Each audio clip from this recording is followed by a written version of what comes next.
बिस्मिल्लाहिर्रहमानिर्रहीम। हादसों से भरी ज़िंदगी में फिर एक खौफनाक सच्ची कहानी लेकर हाजिर हूँ। ये कहानी किसी दूसरे की नहीं, मेरी अपनी है।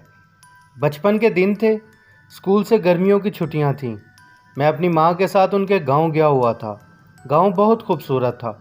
मैं हवेली से बाहर अपने कज़न्स के साथ करीब ही अमरूद के बाग में खेल रहा था। जाने कहाँ से एक बच्चा आकर हमारे साथ खेलना शुरू हो गया। हमने भी उसे खेल में शामिल कर लिया। कुछ वक्त बाद हमने उसका घर पूछा तो उसने करीब ही एक अमरूद के दरख्त की तरफ इशारा करके कहा, ये मेरा घर है। हम बचपन में होने की वजह से इतने अक्ल नहीं रखते थे। हम उसका घर देखने दरख्त के करीब चले गए।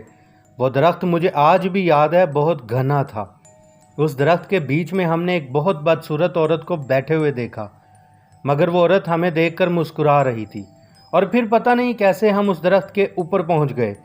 उस दरख्त ने हमें खाने के लिए अमरूद दिए। ऐसे मीठे अमरूद मैंने पहले कभी नहीं खाए थे।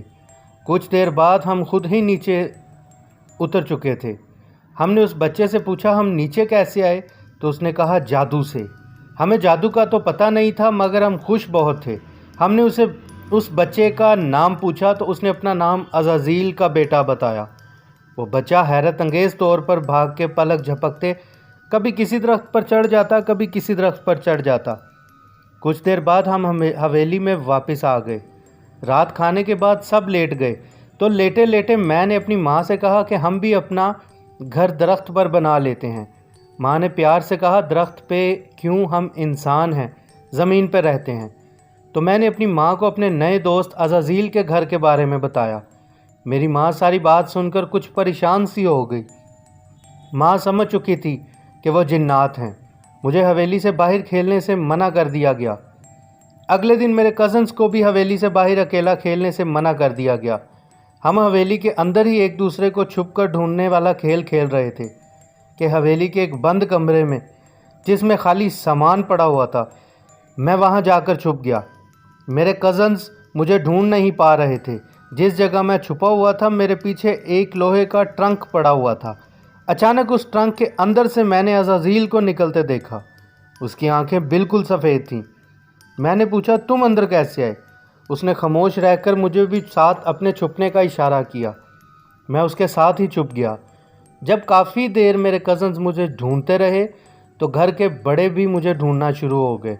आखिरकार स्टोर रूम वाला दरवाज़ा खोला गया जहां मैं छुपा हुआ था, मगर सब के सब सामने बैठा हुआ भी मैं किसी को नज़र नहीं आ रहा था। अज़ाज़ील ने मेरा हाथ पकड़ रखा था। मैं बहुत खुश था कि किसी को नज़र नहीं आया।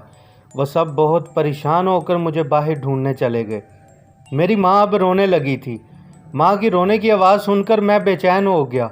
अज़ाज़ील ने मेरा हाथ छोड़ दिया। मैं स्टोर वाले कमरे से बाहर आ गया।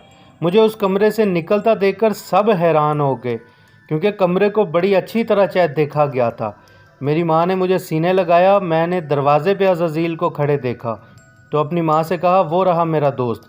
सब ने स्टोर रूम के दरवाज़े की तरफ देखा, वहाँ कोई नहीं था। वह सिर्फ मुझे नज़र आता था, मगर मुझे इस बात का नहीं पता था। मेरी माँ मुझे वापस घर ले आई। अपने घर आकर भी अज़ाज़ील मुझसे मिलता रहा। वो जाने कैसे पलक झपकते गाँव से मेरे घर आ जाता। कुछ दिन यूं ही चलता रहा। मेरे घर वाले बड़े परेशान थे, क्योंकि वो मुझे अकेला ही बातें करता देखते या आईने पे खड़ा देखते। फिर एक दिन मेरे बाबा पता नहीं कहाँ से एक काले रंग की डोरी लाए और मेरे गले में डाल दी। उसके बाद उस रात हमारे घर किसी के बहुत ज़्यादा चीखने की आवाज़ें आईं, मगर उसके बाद फिर कभी भी मैंने अज़ाज़ील को नहीं देखा। जैसे जैसे बड़ा होता गया, खुद ही समझता गया कि वो कौन था। आज आप लोगों के साथ ये सच्चा वाक़या शेयर किया है। मुझे आज भी उसका एहसास होता है, जैसे मेरे आसपास कोई रहता है। मगर जिन्नात से दोस्ती अच्छी नहीं होती, क्योंकि वो अलग मखलूक हैं और हमारी अलग दुनिया है। हादसे ज़िंदगी के साथ जुड़े हुए हैं। कमेंट करके आपके साथ हुआ कोई वाक़या मेरे साथ ज़रूर शेयर करें, ताकि लोगों तक आपकी कहानी भी पहुँचे। सब्सक्राइब शेयर करना मत भूलिएगा। अपना बहुत ख्याल रखिएगा। मिलते हैं ऐसी ही सच्ची कहानी के साथ अगली वीडियो में। तब तक के लिए अल्लाह हाफिज़।